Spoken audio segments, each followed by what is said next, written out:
शहरातील भवानीपेठ घोंगडे वस्ती परिसरातील जेमिनी नवरात्र महोत्सव मंडळाच्या वतीने कोजागरी पौर्णिमेनिमित्त भव्य महाप्रसाद वाटप कार्यक्रमाचे आयोजन करण्यात आले होते। मंडळाचे यंदाचे 54वे वर्ष आहे। आई राजा उदो उदो सदा नंदीचा उदो उदोचा गजर करत तुळजापूरला पायी चालत जाणाऱ्या भाविकांच्या परतीच्या मार्गावर कोजागरी पौर्णिमेनिमित्त महाप्रसादाचे आयोजन करण्यात आले होते। या महाप्रसादाचा शुभारंभ आयुक्त डॉ. सचिन ओंबासे, पोलीस आयुक्त एम राजकुमार, अतिरिक्त आयुक्त संदीप कारंजे, भाजपचे ज्येष्ठ नेते माजी सभागृह नेते सुरेश पाटील, शशिकांत थोरात यांच्या हस्ते जेमिनी मातेचे विधिवत पूजन करून महाप्रसाद वाटपाची सुरुवात करण्यात आली।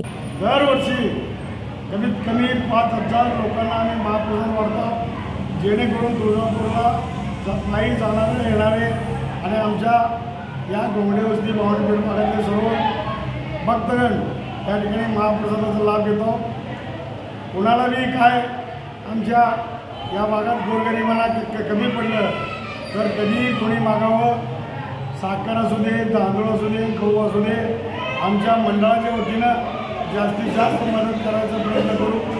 जेणेकरून देवीला एकच आमच्या प्रार्थना आहे की बाबा जे काय सध्या पाऊस मोठ्या प्रमाणात झाला आहे त्या पावसामध्ये अनेक शेतकऱ्यांचं, गरिबांचं फार मोठ्या प्रमाणात नुकसान झालं आहे। आमच्या इच्छा आमच्या मंडळाच्या सर्व ट्रस्टी, पदाधिकारी, सभासदांना आम्ही सर्वजण मिळून जे काही नुकसान भरपाई गोरगरिबांना, शेतकऱ्यांना झालेला आहे त्याला मदत करण्याचा प्रयत्न आम्ही करणार आहे। या प्रसंगी भाजपचे मंडळ अध्यक्ष अक्षय अंजिखाने, भारतीय जनता पार्टीचे युवा मोर्चा अध्यक्ष विजय कोलते, बसवराज जाटगल, बंडप्पा डोळे, लिंगप्पा पुजारी, शरणप्पा डोळे, रवी मनकल, सचिन मेत्रस यांच्यासह मंडळाचे पदाधिकारी आणि जेमिनी मातेच्या भक्तगणांच्या उपस्थितीत करण्यात आले।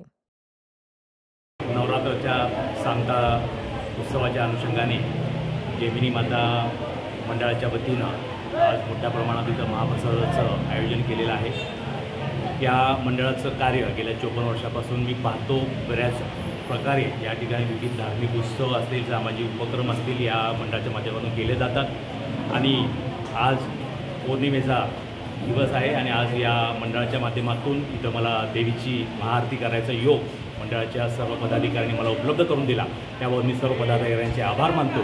मी सर्व देवी भक्तांना या पुढील त्यांचं आयुष्य सुखसमृद्धीचं भरभराटे जावं अशी या देवी माताच्या चरणी प्रार्थना करून मी माझे निवेदन